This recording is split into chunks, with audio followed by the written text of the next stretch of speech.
ఇప్పుడు ఏమైందంటే ఇప్పుడు ఆయన జగన్మోహన్ రెడ్డి మీద కేసులు ఉన్నాయి సార్. దాదాపు 23 కేసులే ఉన్నట్టుంది. ఈడీ కేసులు కానీ సిబిఐ కేసులు కానీ. ఇప్పటి వరకు అవన్నీ కోర్టులోనే ఉన్నాయి. ప్రూవ్ చేయలేని పరిస్థితిలో ఉన్నాయి. కిట్ ప్రోకో దానికి ఏమి డాక్యుమెంట్ ఉండదు కదా, అది కొన్ని ప్రైవేట్గా జరిగే ట్రాన్సాక్షన్స్. ఆ స్థాయిలో నేరాలకు పాల్పడినటువంటి అతను 2019 నుంచి ఇప్పటి వరకు సీఎంగా ఉన్నారు.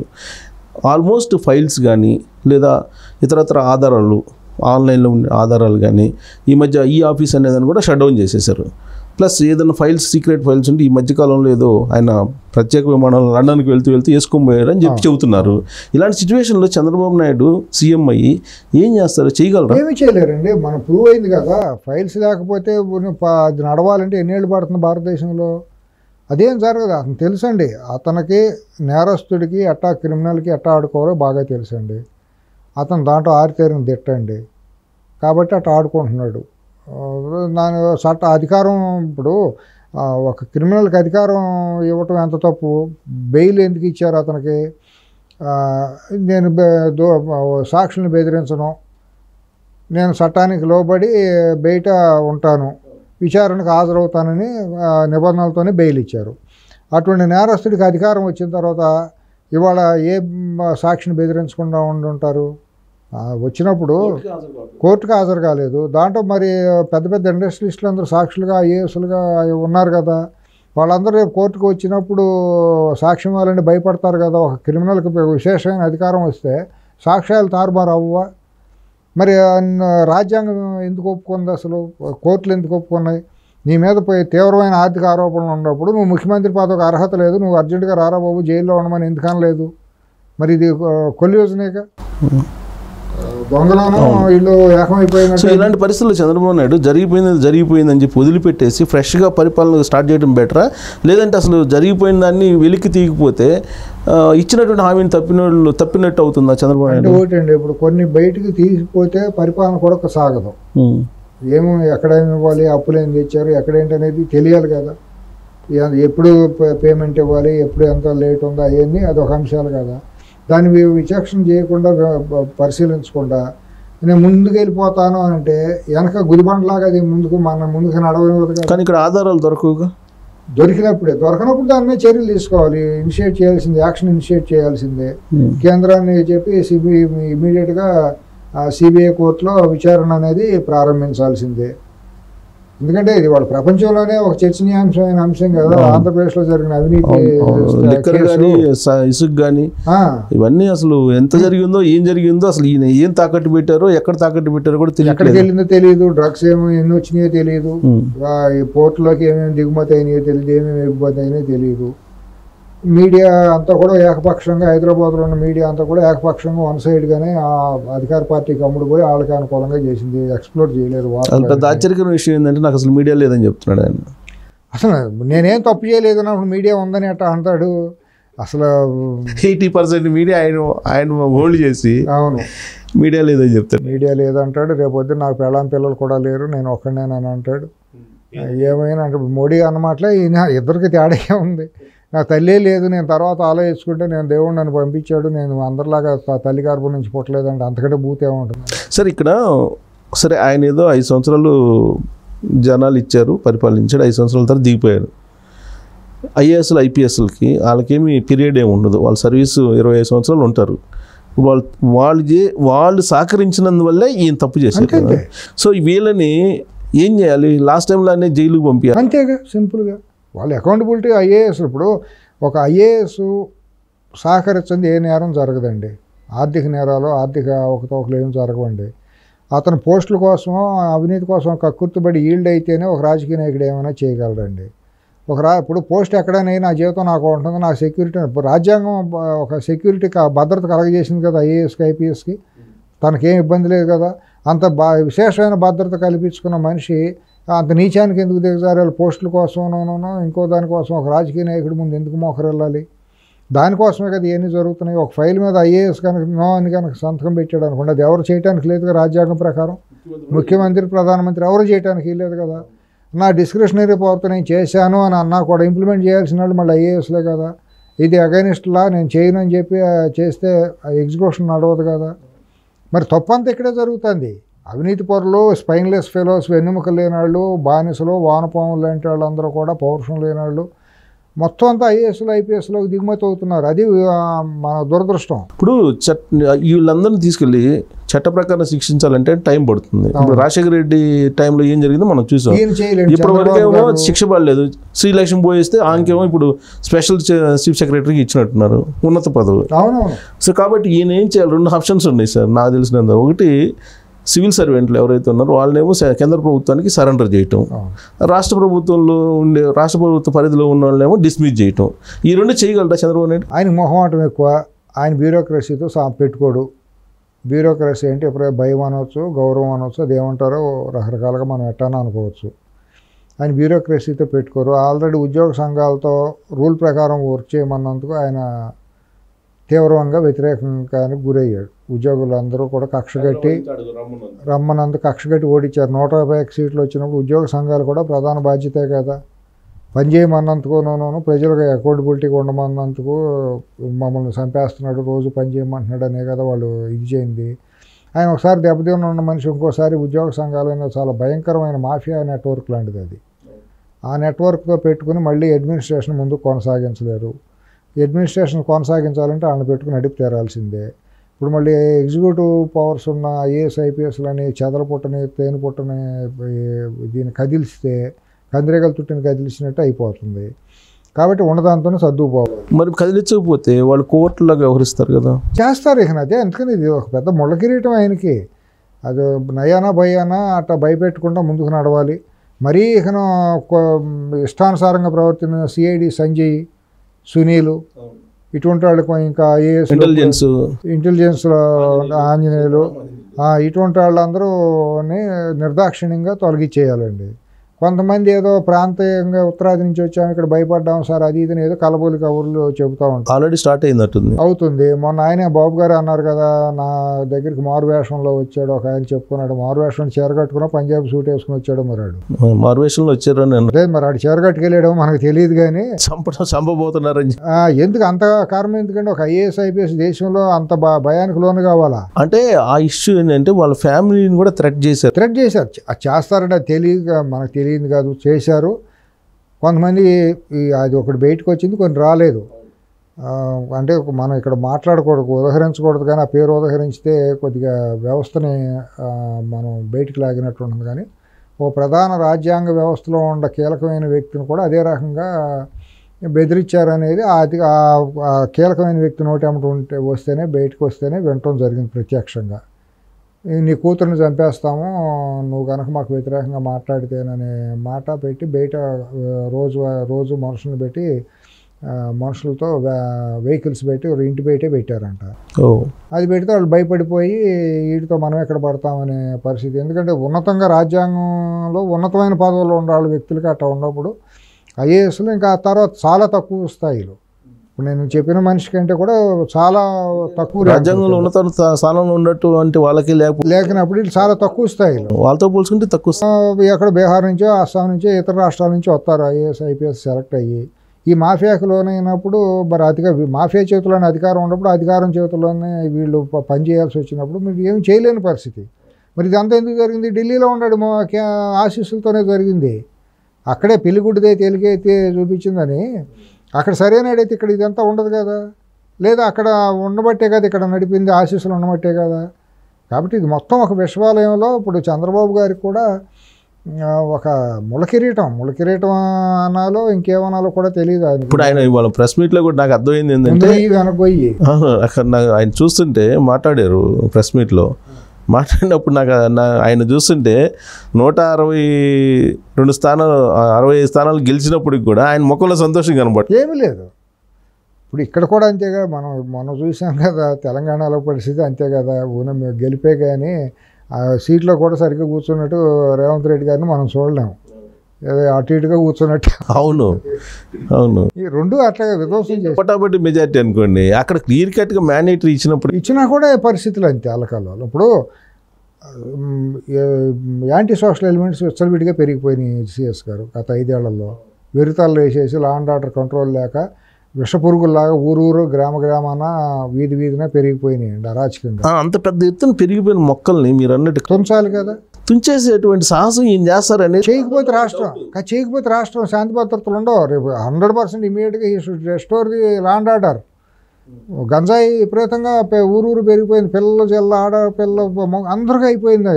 వింటంటే భయంకరంగా ఉంది రాష్ట్రంలో. అవును, మారుమూల గ్రామంలోకి కూడా వెళ్ళిపోయింది. మారుమూల గ్రామాల్లోనండి వాళ్ళ గంజాయి కొట్టేసి తల్లిదండ్రులు కొట్టడం, బైకుల మీద వెళ్ళి కాళ్ళు చేతులు ఎరగొట్టుకుంటాం గంజాయి మొత్తులో. ఇప్పుడు ఆయన పరిపాలన కన్నా కూడా ఇప్పుడు కలుపు మొక్కలు బీగడం పెద్ద ఛాలెంజ్. పెద్దది కాదు, ఒక పెద్ద టాస్క్ ఫోర్స్ లాగా పెట్టాలండి దానికి. ఆయన ఇవాళ 100% 1 ఇయర్ పాటు అభివృద్ధి అనేది మర్చిపోవాలండి. అభివృద్ధి అనే దానికి డెవలప్మెంట్ చేయాలి, నా రాష్ట్రం బాగుండాలనే దాన్ని పక్కన పెట్టేయాలి.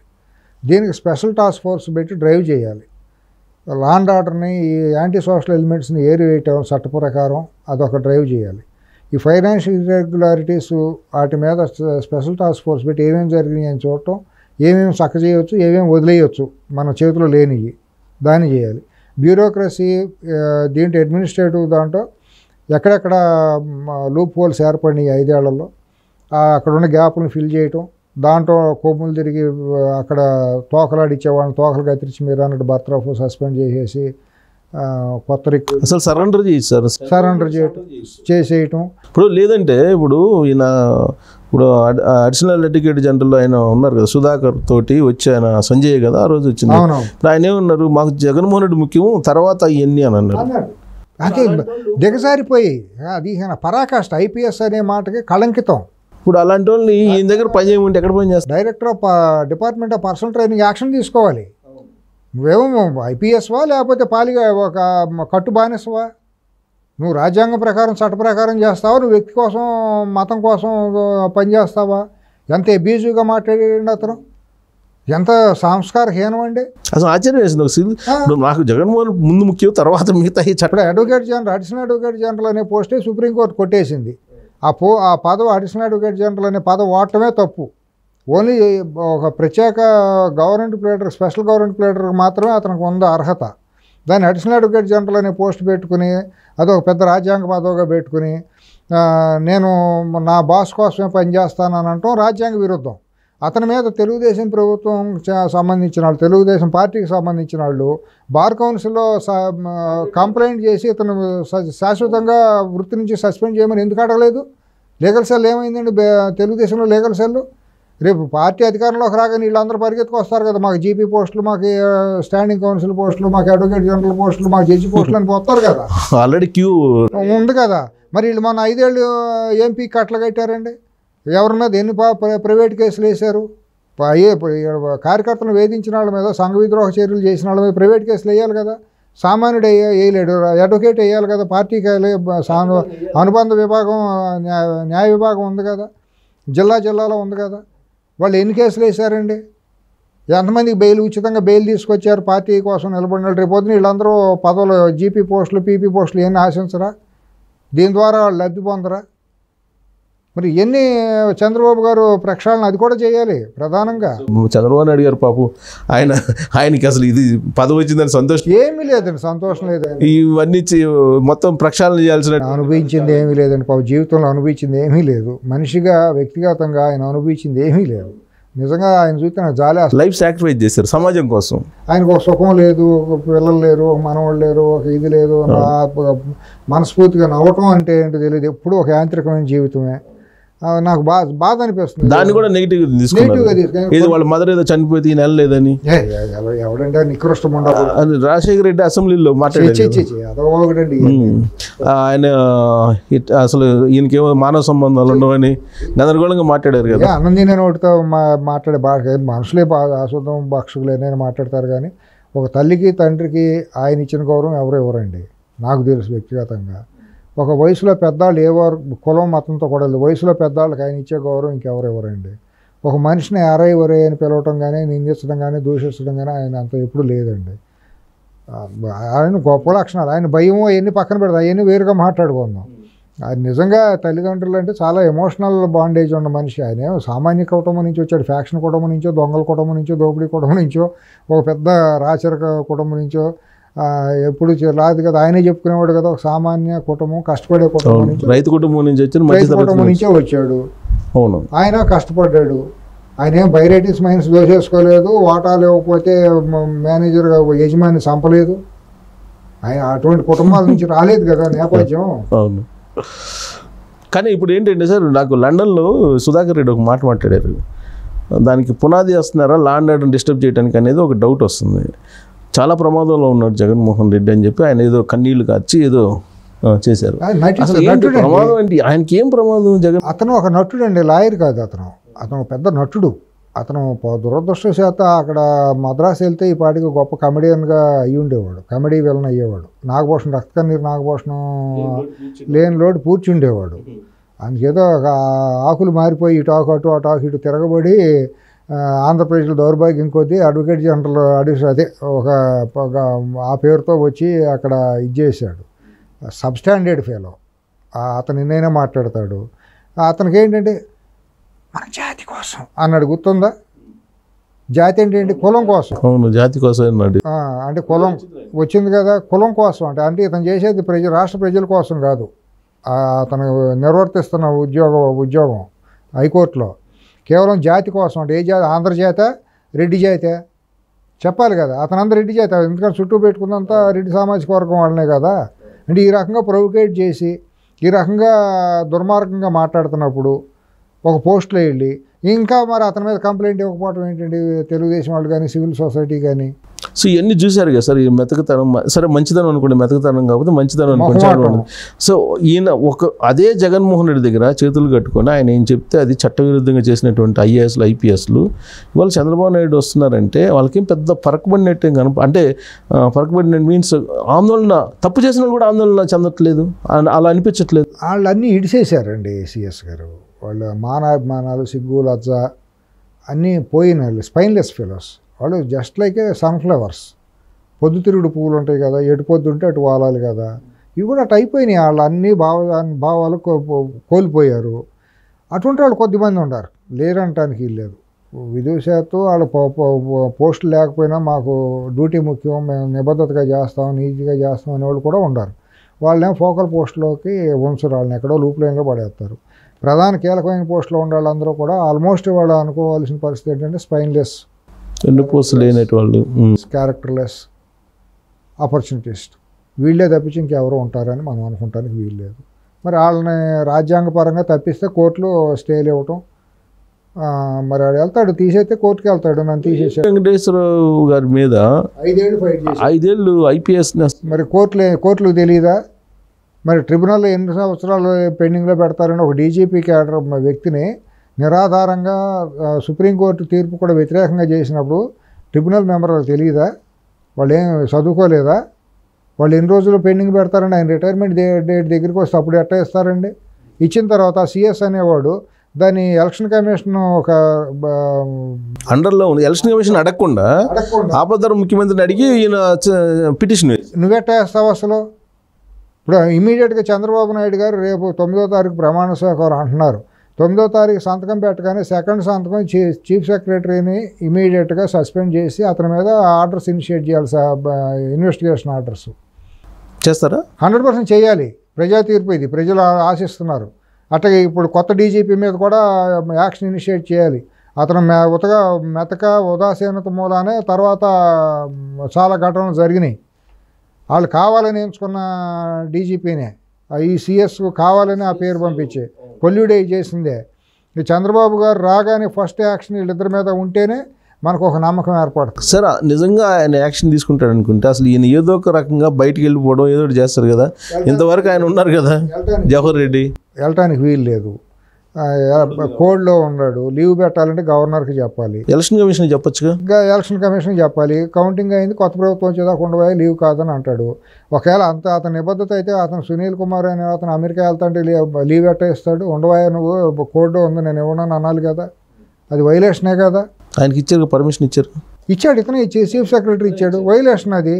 ఇతనే ఇచ్చారు, ప్లస్ కోడ్ ఉన్నప్పుడే వాళ్ళకి సొంత కాంట్రాక్టర్కి డబ్బులు ఇచ్చేసుకున్నారు. బిల్లులన్నీ పాత బిల్లులన్నీ క్లియర్ చేసుకున్నాడు, కమిషన్లో వచ్చే బిల్లులన్నీ. నేను మరి ఇతను ఉల్లంఘనలే కదా. ఆ ధనంజయ రెడ్డి, జవహర్ రెడ్డి చేసిన అక్కడ ధర్మారెడ్డి వీళ్ళు చేసిన అరాచకాలు ఇన్నా ఇది ఒక దండుపాలెం బ్యాచే కదా. కరుణాకర్ రాజీనామా చేసినట్టు ధర్మారెడ్డి ఇప్పటికి కూడా ఉంటాడు ఉంటాడు, అది ఎప్పుడు అక్కడే ఉంటాడు. మరి అతనికి మరి మానవమానాలు సిగ్గురాజు ఉన్నాయో లేవో తెలియదు. మరి అందరూ జనాలు చేయకూడుతున్నా మరి పైన వెంకటేశ్వర స్వామి దగ్గర మరి ఘోరం చేసి ₹1 చేస్తే జీవితాలు పోతాయి అనేది ఒక నమ్మకం. అంటే వీళ్ళందరూ ధైర్యంగా ఉన్నారంటే చంద్రబాబు నాయుడు కక్ష సాధింపు మనిషి కాదు కాబట్టి ఆయన ఏదో వస్తారు, వచ్చినప్పుడు మనకి ఏం కాదులే, మనం ఏదో పోయి సారీ చెప్తే ఒక పని అయిపోద్దులే అన్నట్టుగా ఉన్నారు కదా. అంటే ఇంకోటి కూడా సిఎస్ గారు, మనకి అందుతున్న సమాచారం, మనకు తెలిసిన సమాచారం కూడా ఏంటంటే చాలా పగడ్బందీగాని గట్టిగా సోర్స్ ద్వారా తెలిసేది ఏంటంటే వాళ్ళు చాలామంది బ్రోకర్లను దళారీలను పెట్టుకుని తెలుగుదేశంలోనే కొంతమంది ఉంటారు కదా. ఏ పవిత్రమైన తులసివనం ఏం కాదు కదా తెలుగుదేశం పార్టీ, రాజకీయ పార్టీ. దాంట్లో కూడా అక్కడక్కడ గంజాయి మొక్కలు ఉంటాయి. అదంటే పూర్తిగా గంజాయి వనం. వైసీపీ బీఆర్ఎస్ అనేది పూర్తిగా గంజాయి వనాలు. దాంట్లో తులసి మొక్కలు ఉండటం అనేది అతి కష్టం, ఎతకడం కష్టం. ఇది ఒక తులసి వనం, అక్కడక్కడ ఒకటో గంజాయి మొక్కలు కూడా ఉంటాయి. అదే కంపారిజను. అటువంటి వాళ్ళ ద్వారా అప్రోచ్ అయ్యారు, ఈ సిఎస్ అప్రోచ్ అయ్యాడని. అవును, ఫోన్ చేసి ఏదో ఇదైందని వేరే ఒకళ్ళ ద్వారా వెళ్తే బాబు గారు పిచ్చి పిచ్చి ఆశాలు మాకు బీ ఇన్ ఎవర్ లిమిట్స్ అని గట్టిగా వార్నింగ్ ఇచ్చాను. తమాషాలు చేస్తున్నా, హౌ డేర్ యూ, నువ్వు అటు తీసుకొస్తావా అని గట్టిగా వార్నింగ్ ఇచ్చారనేది గట్టి వార్త నాకు తెలుసు. ఆ ప్రయత్నాలు కూడా జరిగినాయి కొంతమంది ద్వారా. మధ్య మధ్యలో తెలుగుదేశంలో నాయకులు వీళ్ళు అంటారు కదా, వాళ్ళ ద్వారా వెళ్ళిపోయి మనాడేనండి కొద్దిగా చూసుకోవాలండి అని ఏదో చెప్పే ప్రయత్నాలు జరుగుతున్నాయి. కొంతమంది మీరు అటు వెయిట్ చేయండి, మేము ఉండంగా నేను చేస్తాను కదా అనేవాళ్ళు కొంతమంది ఉంటారు కదా. అటువంటి వాళ్ళు కూడా తయారవుతారు అధికారం రాగానే. నిన్నమొన్నటి దాకా చంద్రబాబు గారు అంటే ఎవరో తెలియనట్టు ప్రవర్తించిన వాళ్ళు 5 ఏళ్ల పాటు అవకాశవాదంతో హైదరాబాద్లో వ్యవహారాలు చేసిన వాళ్ళందరూ వాళ్ళ బట్టలన్నింటినీ ఇస్త్రీ బట్టలు బయటికి తీసి మంచి సెంట్లు కొట్టుకుని కార్లు బయటికి తీసి అమరావతి డైరెక్షన్లో పెట్టు కూర్చోండి. ఆ బ్యాచ్ ఎక్కువ ఉన్నట్టుంది, వాళ్ళే ఎక్కువ ఉంటారు. రేపు పొద్దున చెడగొట్టేది చంద్రబాబు గారు, చెడిపోతాను కారకులు హైదరాబాద్లో ఉండి ఈ పొద్దుతిరుగుడు గాళ్ళు, ఈ బ్రోకర్లే. వీళ్ళకి డబ్బే ముఖ్యం, విలువలతో సంబంధం లేదు. మరి అలాంటప్పుడు ఏంటి, గతంలో కూడా ఇదే జరిగింది, ఇప్పుడు మళ్ళీ అదే జరగడానికి కనపడుతుంది మనకు. చంద్రబాబు గారి దురదృష్టం అండి అది. ఎప్పుడు కూడా ఆయన ఏంటంటే ప్రోగ్రెసివ్ థాట్తో ఇండస్ట్రీ పెడితే 10 మందికి ఉద్యోగాలు వస్తాయి, ప్రాస్పరిటీ, రాష్ట్రం అభివృద్ధి చెందుతుంది అనే ఉద్దేశంతో ఉండే మనిషి. ఆ గుంపులు వీళ్ళు కూడా దూరిపోతారు, ఈ హైదరాబాద్లో ఉండే బ్రోకర్ గుంపు కూడా దూరిపోతారు. దూరిపోయి బంధుత్వాలు బయటికి తీసేవాళ్ళు, వాడేవాళ్ళు కొంతమంది, కులం కార్డు తీసి వాడేవాళ్ళు కొంతమంది. ఆయన కంపు పట్టేస్తారు. ఇప్పుడు కులం కార్డు తీసి ఆయన కంపు పట్టించేస్తారు, బంధుత్వాల కార్డు తీసి ఆయన భ్రష్టు పట్టించేస్తారు. ఇటువంటి వాళ్ళందరితో ఆయన చాలా జాగ్రత్తగా ఉండాలి, వాళ్ళని తక్షణమే దూరం పెట్టాలి. ఆయన మీద ఉన్న ఇందాక మాట్లాడుకున్నటికన్నిటికీ అంటే కూడా గొప్ప టాస్క్ ఇది. అవును, కులానికి బంధుత్వాలకి తాబు ఇవ్వకూడదు అక్కడ మొహమాటానికి. అందుకే బెజవాడ అనేది చాలా సెన్సిటిబుల్ ప్లేస్, డేంజరస్ జోన్ కూడా. చాలా మాస్టర్ మైండ్స్ ఉంటారు అక్కడ ఇటువంటి కార్డులు వాడేవాళ్ళల్లో. కాబట్టి చాలా ఆయన నష్టపోయింది కూడా వీళ్ళ మూలనే. 14-19 మధ్య చేయని తప్పులు కూడా ఆయన మోయాల్సిన ఇది వచ్చింది, చేయని పాపాలు కూడా ఆయన మోయాల్సిన ఇది వచ్చింది. కాబట్టి ఇవన్నీ కూడా ఒక పెద్ద రిస్క్ గేమేనండి ఆయన ఇది చేస్తుంది. వీళ్ళందరితో ఇప్పుడు మీరు ఐఏఎస్ ఐపీఎస్ వాళ్ళ కంటే కూడా వీళ్ళతో చాలా డేంజరు. కనిపించని శత్రువులు ఈ మిన్నాగులియే. ఎప్పుడు కాటేస్తాయో తెలియదు, ఎటు నుంచి కాటేస్తాయో తెలియదు. ద్రోహులండి. ఇక్కడ తెలంగాణ ఉద్యమం అప్పుడు ఈ ద్రోహులు యాదవులే చేశారు. వాళ్ళ పట్ల కఠినంగా ఈసారి ఉంటారు, ఆయన ఉండాలని కోరుకుందామండి, ఉంటే బాగుంటుంది. అందరికి ఉన్న సందేహం ఏంటంటే గవర్నమెంట్ అయితే వచ్చింది సరే, కొంతమంది ప్రాణత్యాగం చేశారు. ఒకటి సిఎస్ గారు యథార్థవాది, లోక విరోధి. మనం 10 మందికి మంచి జరగాలి, సర్వే జన సుఖినో భవంతు, రాష్ట్రం బాగుంటే మనం బాగుంటాం అనే కోరిక తప్పించి మనకేమీ 1000 కోట్ల కాంట్రాక్ట్లో లేకపోతే పెద్ద రాజ్యసభ సీట్లో ఆఖరికి ఆఫ్టర్ ఆల్ చిన్న డైరెక్టర్ పోస్ట్ కూడా మనకు అటువంటి నీచమైన ఆలోచన కూడా లేవు. దేవుడి దయవల్ల కలగవు కూడాను. నాకు కావాల్సింది ఏంటంటే మీ దగ్గర నుంచి చంద్రబాబు నాయుడు మారారా? నేను ఎందుకు చెప్తున్నానంటే మాటల్లో మారారండి. నేను అటువంటి కాదు, నేను తడాక చూపిస్తానని అన్నారు. ఎందుకంటే ఆయన తీవ్రంగా మరి ఉద్విగ్నతకు లోనయ్యి ఎవరో పడినంత అవమానాలు అసెంబ్లీ సాక్షిగా పడ్డారండి. ఇంట్లో కట్టుకున్న భార్యని, తల్లిని కూడా, కోడల్ని, అందరినీ కూడా చాలా అవమానకరంగా ఏ మనిషి పడినంత అవమానం ఆయన పడ్డారండి. ఆయన కూడా ఉప్పు కారం తినే మనిషి, ఆయనకి పౌరుషం పట్టింపులు ఉంటాయి కదండి. ఎంత మనిషికైనా ఆస్తులు అంతస్తులు పక్కన పెడితే వ్యక్తిత్వం అనేది ఒకటి ఉంటుంది కదండి. ఆయన వ్యక్తిత్వం కలిగిన మనిషే కదా. ఆయన ఏం పదవుల కోసం, డబ్బు కోసం ఎంపర్లాడే మనిషి కానే కాదు కదా. ఇవాళ ఎందుకు కర్మండి, నేను ఇంట్లో కూర్చుంటే ఆయన శేష జీవితం బ్రహ్మాండంగా జరగదా? ఎన్ని తరాలు తింటే జరగదు, ఎదవలతో తిట్లు తినాలా? పనికి మన ప్రతి అర్భకు వేదవతోనో నేలబోరముండా కొడుకులతో నోటుకొచ్చినట్టు తిట్లు తినాలా. ఆయన ఎవరికైతే భిక్ష పెట్టి ఎవరినైతే పెంచి పోషించాడో వాళ్ళతోనే నీచమైన భాష పడాలా. ఆయనకి ఎందుకంత అవసరం?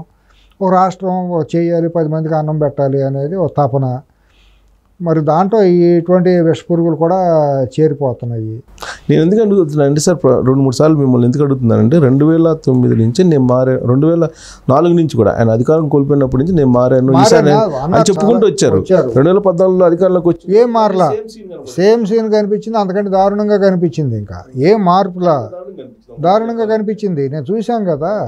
ఇప్పుడు అదే కదా మనం నిజాలు మాట్లాడి నేను అందరికీ దూరం అయింది. మంచి కోసం, ఆయన మంచి జరగాలి, ఆయన ద్వారా మంచి జరిగితే రాష్ట్రం బాగుంటుంది అనేది తప్పించి మనకేమి ఇదేమీ లేదు. ఆయన పదవుల కోసం ఆయన చుట్టూ చేరి భజన చిడతల భజన చేయాల్సిన అవసరం మనకు లేదు. ఒక్క ఛాన్స్ ప్లీజ్ అని ఆయన గుమ్మం దగ్గర నిలబడాల్సిన కర్మ అంతకంటే లేదు.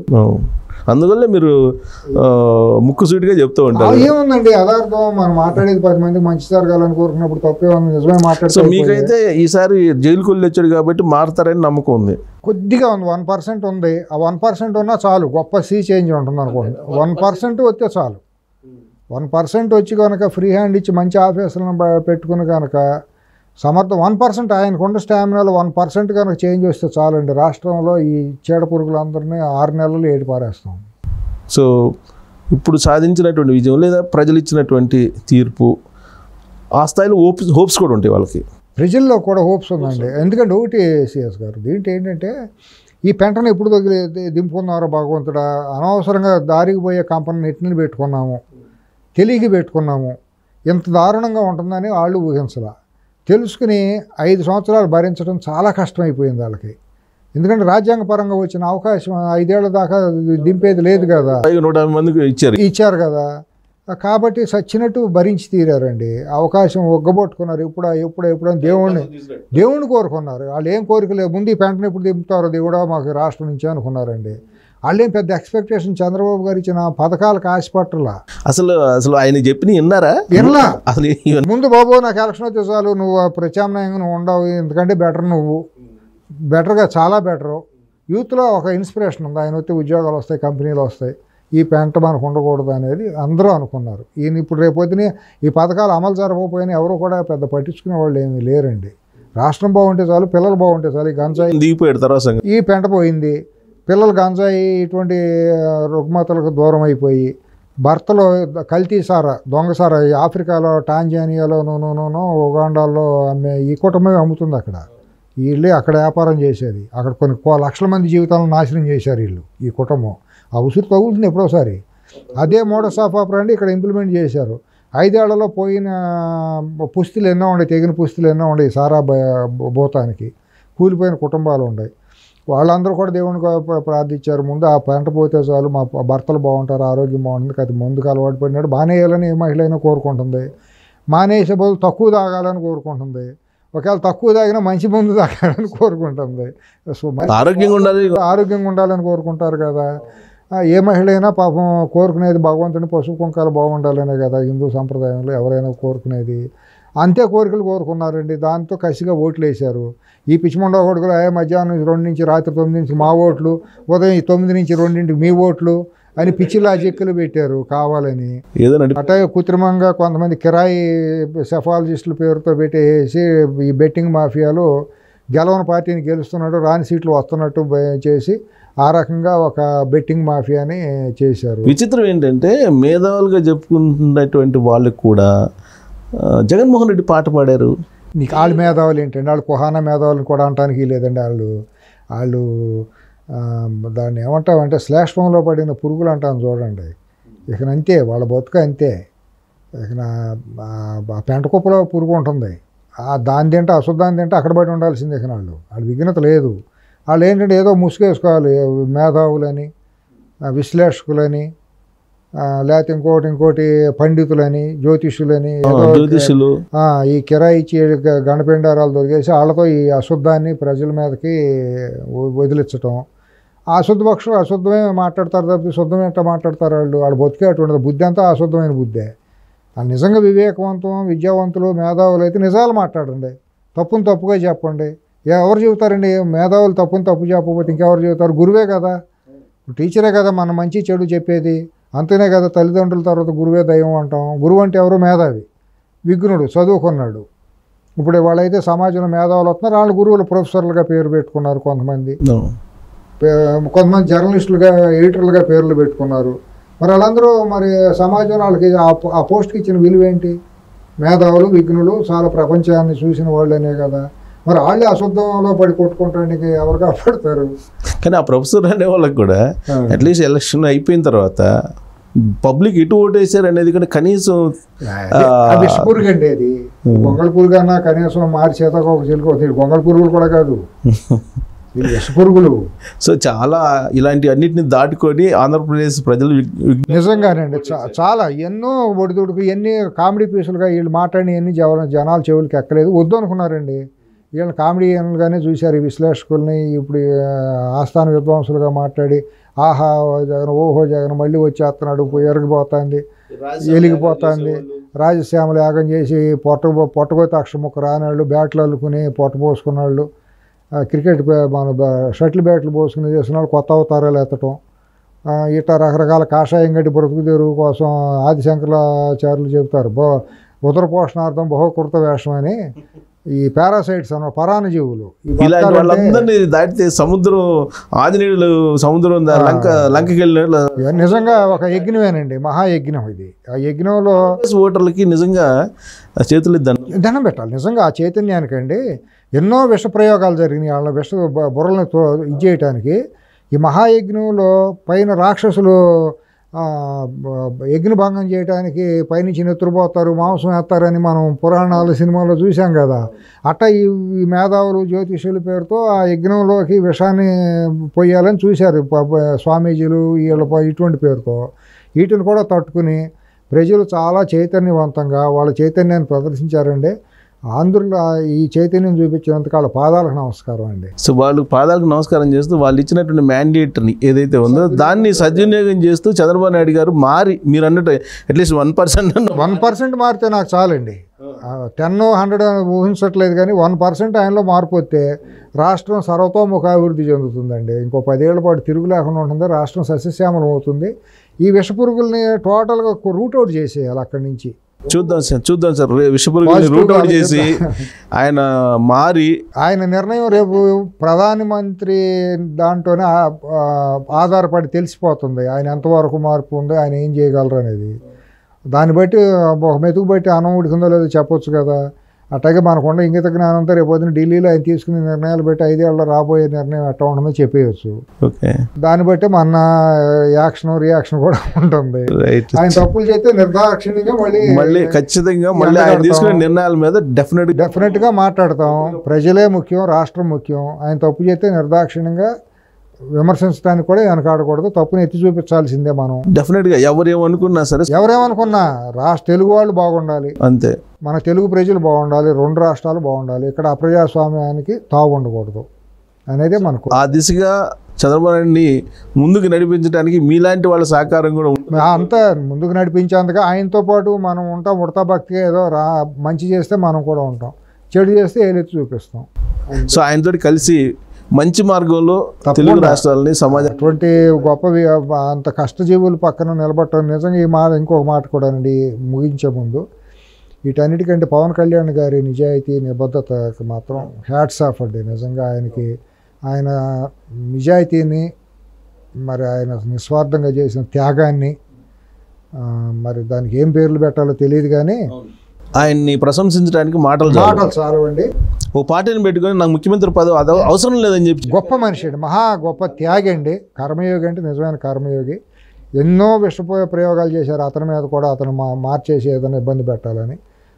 దాన్ని కూడా ఆయన పాపం అన్నిటిని అధిగమించి వచ్చారు. నిజంగా ఒక త్యాగశీలి ఆయన మూలానే వాళ్ళ ప్రజలు, తెలుగు ప్రజలు, ఆంధ్ర ప్రజలకి ఒక చంద్రబాబు గారు ఇది అనుకోండి. ఇక ఆయనతో పాటు ఈయన కూడా సంస్కారవంతంగా ఎటువంటి పదవులకి, ఎటువంటి దీనికి ఎన్నో అవమానాలు పడ్డారు. ఆయన వ్యక్తిత్వ హన్నం పాపం ఆయన్ని చేసినట్టు ర్యాగింగ్ ఎవరో చేయలేదు. ఎన్ని పెళ్ళి అన్ని చాలా దారుణంగా చేశారండి పాపం. ఆయనకి చిన్న వయసులో, నాకంటే చిన్నాడైనా కూడా చేతులెత్తి నమస్కారం పెట్టాలి ఆయనకి. అలాగే 2 ఆడబిడ్డలు, అది కూడా మనం మర్చిపోవటానికి వీల్లేదండి. వైఎస్ వివేకానంద రెడ్డి గారు అమ్మాయి కానివ్వండి, లేకపోతే కాంగ్రెస్ పార్టీ ఇప్పుడు పిసిసి అధ్యక్షుడు షర్మిల గారు కానివ్వండి, ఎక్స్పోజ్ చేసి ప్రజల్లో వాళ్ళ నిజస్వరూపాలను బహిర్గతం చేయటం. లాస్ట్కి మనం విజయమ్మ గారికి కూడా విజయమ్మ గారు కూడా ఆవిడ కూడా మరి కొడుకును వదులుకునే కూతురు పక్కనే ఉంటానని చెప్పి ఆవిడ కూడా రుణం తీర్చుకున్నారు తెలుగు జాతికి. గతంలో ఏమైనా తప్పులు జరిగితే దాన్ని ఆవిడ సరిదిద్దుకున్నట్టు అనుకోవాలి. సరే ఇక ఇప్పుడు అమరావతి మహిళలో పడిన కష్టాలకి మనం వర్ణించలేదు, ఆవిడ వాళ్ళ గొప్ప త్యాగాలు అనుకోండి. బట్ ఈ మహాయజ్ఞంలో మాత్రం పవన్ కళ్యాణ్ గారు, చంద్రబాబు గారు సరే అనుకోండి, తెలుగు పార్టీ కార్యకర్తలు వాళ్ళ త్యాగాలు ఎన్నో అనుకోండి, చంద్రయ్య లాంటి, ఇదే డాక్టర్ సుధాకర్ లాంటి వాళ్ళ త్యాగాలు ఇటువంటి ఎన్నో ఉన్నాయి, అబ్దుల్ సలాం లాంటి వాళ్ళ నంద్యాలలో ప్రాణం, ఇటువంటివన్నీ కూడా ఎంతో చంద్రయ్య అదే చంద్రయ్య ఇటువంటి వాళ్ళు ఎందరో ఉన్నారండి మహానుభావులు. అసలు నాకు అనిపించింది సార్ ఇవాళ చంద్రయ్య అది గుర్తొచ్చినప్పుడు మెడ మీద ఖర్చు పెట్టారు కదా, ఆయన పేరు మీద అసలు ఏదైనా ఆడిటోరియం పెడితే ఆ ప్రజావేదిక మళ్ళీ పునర్నిర్మించి ఆయన పేరు పెడితే పెట్టాలండి. ఏదో ఒకటి ఆయనకి శాశ్వతంగా అటువంటి పార్టీకి సంబంధం లేదు, పార్టీ పెట్టాలి, ప్రభుత్వానికి సంబంధం లేకుండా. ఆయన పార్టీ తరఫున పోయాడు కాబట్టి, పార్టీ మీద అభిమానంతో పోయాడు కాబట్టి ప్రజావేదిక అటువంటివి పెడితే విమర్శలు వస్తాయి. కాబట్టి పార్టీ తరఫున ఏదైనా ఆయనకు ఒక అవార్డు ఇచ్చి ఆయన పేరుతో ఒక అవార్డో లేకపోతే ఏదైనా ఒక మంచి ఆడిటోరియం పెట్టి శాశ్వతంగా అటువంటి వాళ్ళ పేరు చిరస్థాయికి ఉండేటట్టు అటువంటి మహనీయులు కార్యకర్తలు ఉండబట్టి ఏ పార్టీ అయినా పోతుంది. ప్రతి పార్టీలో కూడా అటువంటి వాళ్ళు నిస్వార్థంగా చేసే త్యాగశీలు ఉండబట్టి ఏ పార్టీ అయినా బతుకుతుందండి. నిజంగా అటువంటి వాళ్ళు చాలా గొప్ప వాళ్ళు అండి. వీళ్ళందరికీ పేరున ధన్యవాదాలండి. సార్ ఫైనల్గా వ్యక్తిత్వ హన్నాన్ని బాగా ఎదుర్కొని నిజంగా ఒక సొంత తల్లిని ఎవరన్నా అంటే కనుక ఆ మానసిక భావోద్వేగాలు కానీ అవన్నీ ఎలా ఉంటాయి మనకు తెలుసు. ఎంత చెల్లినండి, సొంత చెల్లిని ఎంత దుర్మార్గంగా నెత్తురు పంచుకొని పుట్టిన చెల్లి కాదండి. ఆవిడ అమ్మాయిని షర్మిలని ఎంత దారుణంగా ట్రోల్ చేశారండి. షర్మిలని ట్రోల్ చేశారు, ఎంత చేశారండి. అట్లాగే సునీతని ఎంత దారుణంగా మాట్లాడారండి. ఎన్ని దారుణాలండి, ఇవన్నీ చెప్పడానికి కాదండి. ఇప్పుడు ఆ ఉండవల్లి అనూష అని ఒక అమ్మాయి ఉంటుందండి, ఆ అమ్మాయిని రాయపాటి శైలజ అని అమరావతి జేఏసీలో చేశారు అని పేర్లు గుర్తొచ్చినాయి. చాలామంది ఉన్నారు, పాపులర్ అయిన పేర్లు చెబుతున్నారు కానీ వేరే పేర్లు చెప్పలేదని కాదు. వాళ్ళందరూ కూడా నిజంగా వాళ్ళ త్యాగాలని అనాలి. వాళ్ళ పర్సనాలిటీస్ని పోగొట్టుకునే సమాజంలో అపాస్యం ట్రోల్ అవుతున్నా కూడా రాష్ట్రం కోసం, రాష్ట్రం బాగుండాలనే తపన కోసం, పార్టీ కోసం, చంద్రబాబు గారి కోసం అకుంఠితంగా కష్టపడ్డారండి. వాళ్ళందరూ కూడా రుణాలేనండి. సో ఇదంతా ఒక ఎత్తు అయితే సార్ యువకాలము యూత్ని కొంచెం ఇన్స్పైర్ చేసిందండి, నో డౌట్ అండి. ఆ కుర్రాడు కూడా తనలో ఉండే ఒక నాయకత్వ లక్షణాన్ని బయటికి తీసుకొచ్చి ప్రజలకు చేరువవటానికి ఒక బలమైన అవకాశంగా చేశాడు. లేట్ అయింది, అది ఇప్పుడు కాదు, 2014లోనే మంత్రి అవ్వకుండానే చేసి ఉంటే బాగుంటుందనేది నేను అప్పుడే చెప్పాను. అది ఆ మంత్రి పదవి తీసుకోకుండా 5 సంవత్సరాలు పార్టీ బాధ్యత తీసుకుంటే కార్యకర్త ఎవరో నాయకుడు ఎవరో అనేది తనకు ఒక అవగాహన వచ్చేది. వచ్చినప్పుడు ఇంకా బాగా బలమైన నాయకుడిగా ప్రొజెక్ట్ అవ్వడానికి అవకాశం ఉండేది. ఆ కుర్రాడు ట్రాన్స్మిషన్ కంప్లీట్ 100% అయినట్టు, 100% లేదు కానీ ఒక 50%, 100% అయితే ఆ కుర్రాడు చెడిపోతాడు. కాబట్టి ఒక 50% తప్పకుండా అతనిలో ఒక నాయకత్వ కసి అనేది పెరిగింది. తను తాను ఒక నిరూపించుకోవడానికి అవకాశం ఏర్పడింది. మళ్ళీ ఇంకొక 50% ఇంకా రాటు తేలాల్సింది ఉంది. ఎందుకంటే ఒడిదుడుకులు రాజకీయం అంటే సామాన్యం కాదు కదండి. 100% వచ్చేసానంటే గర్వం వచ్చేస్తుంది మనిషిలో. ఆ కుర్రాడి వయసును బట్టి ఇంకా అంతా పరిపూర్ణత రాలా. ఇప్పుడు నిరంతరం విద్యార్థిగానే ఉండాలి రాజకీయం అంటే. ఆ కుర్రాడు కూడా నిరంతరం విద్యార్థిగానే ఇంకా తరఫీదు పొందాలి, తండ్రిని మించిన కొడుకుగా అవ్వాలని అనుకుంటాను తప్పించి అతను పరిపూర్ణతగా ఉండాడని మనం ముందే చెప్పడం తప్పు అవుతుంది. నాకు తెలుగుదేశం వాళ్ళు కలిసినప్పుడు ఏం చెప్తున్నా అంటే చంద్రబాబు నాయుడు గారు ఏం చేయరండి, ఆయన వేరే రాష్ట్ర అభివృద్ధి కోసం ఆయన ఉంటారు, బట్ లోకేష్ చేస్తారు అనే ఒక నమ్మకం అనేది వాళ్ళలో కనిపించింది. ఆ కుర్రాడి మీద నమ్మకం ఉందండి. ఆ కుర్రాడు కూడా మాటలను బట్టి ఆ కుర్రాడు నమ్ముతున్నారు కార్యకర్తలు కానీ అందరూ కూడా. ఆ నమ్మకాన్ని అతను నిలబెట్టుకోవాల్సిన బాధ్యత ఆ కుర్రాడిలో ఉంటుంది. మంత్రి పదవి తీసుకోకుండా ఒక వయసులో పెద్దవాడిగా నాకు ఒక మా కుర్రాడు మేనల్డు అట్ట చెబుతున్నా, ఆ ఫీల్తో చెబుతున్నాను.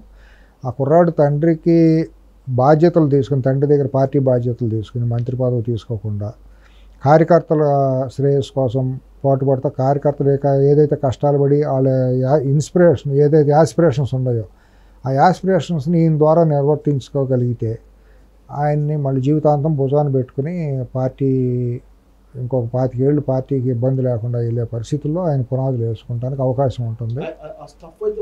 ఉంది కసి ఉంది, కుర్రాళ్ళ కసి ఉంది. డెఫినెట్గా ఫైటింగ్ నేచర్ అనేది వచ్చింది. డెఫినెట్గా అతను ఎగ్జిబిట్ చేశాడు. నేను పరిశీలనలో నాకు పోగొట్టడం లేదు, ఏం లేదు, లేకపోతే లేదని చెబుతాం. 100% మనిషి ట్రాన్స్ఫార్మ్ అయ్యాడు. ఆ కసి కూడా ఉంది, చూసుకుందాం రా అనే కసి కూడా ఉంది. మేము భయపడ్డాం కూడా, ఎందుకంటే ఈ ఫ్యాక్షన్ క్యారెక్టరు, ఈ క్రిమినల్ ఫేస్ చేస్తా పాదయాత్రకు వెళ్తున్నాడు. అనుక్షణం భయపడ్డా నేనైతే. రోజువారీ మానిటరింగ్ చేసుకుని ఎట్లా ఉంది, అక్కడ ఏం జరుగుతుందో తెలియదు కదండి. ఎందుకంటే వాళ్ళు ప్రూవెన్ ట్రాక్ రికార్డ్ వాళ్ళది, అవతల వాళ్ళది.